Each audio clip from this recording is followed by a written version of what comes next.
السلام عليكم ورحمة الله وبركاته. عدت إليكم في فيديو جديد. إليكم ملخص لما سيحدث في مباراة كيفن أوينز وسامي زين ضد سولو سيكاوا ورومان رينز.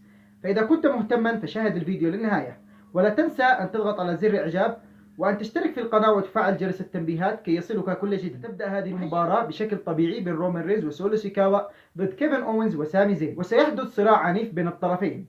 وأعتقد أن هذه المباراة ستأخذ وقتا طويلا من المهرجان. فأثناء قيام سولو سيكاوا بعمل فينيشر لكيفن أوينز، فربما نلاحظ تدخل مات ريدل في المباراة ويقوم بتشتيت سولو سيكاوا، ويستغل سامي زين وكيفن أوينز الوضع ويقوم أحدهم بتثبيت سولو سيكاوا.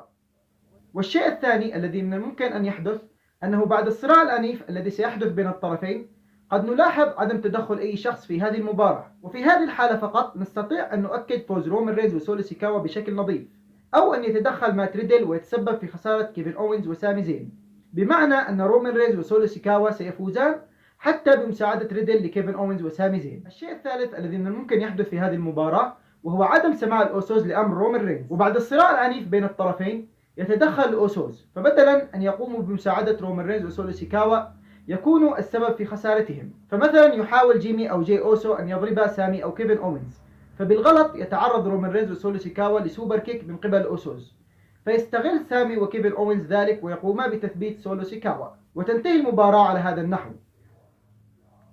الشيء الرابع والذي من الممكن أن يحدث في هذه المباراة وهو أن يقوم رومان رينز بالخطأ بعمل سبير لسولو سيكاوا، بعدها يقوم كيفن أوينز أو سامي زين بإخراج رومان رينز خارج الحلبة، ويقوم أحدهم بتثبيت سولو سيكاوا. الشيء الخامس والذي من الممكن يحدث في هذه المباراة وهو أنه بعد الصراع العنيف بين الطرفين سيقوم سامي أو كيفن أوينز بتدمير رومان رينز تدميرا تاما، وبعدها سولو سيكاوا يبقى وحيدا في الحلبة، فيستغلون هذا الأمر بضرب سولو. وبعد الراحة التامة التي يأخذها رومان رينز خارج الحلبة يتدخل رومان رينز ليعمل سبير لكيفن أوينز أو سامي زين ويقوم بتثبيت أحدهم، أو أن تنتهي المباراة بعدم فوز كلا الطرفين بتدخلات خارجية لمساعدة كلا الطرفين.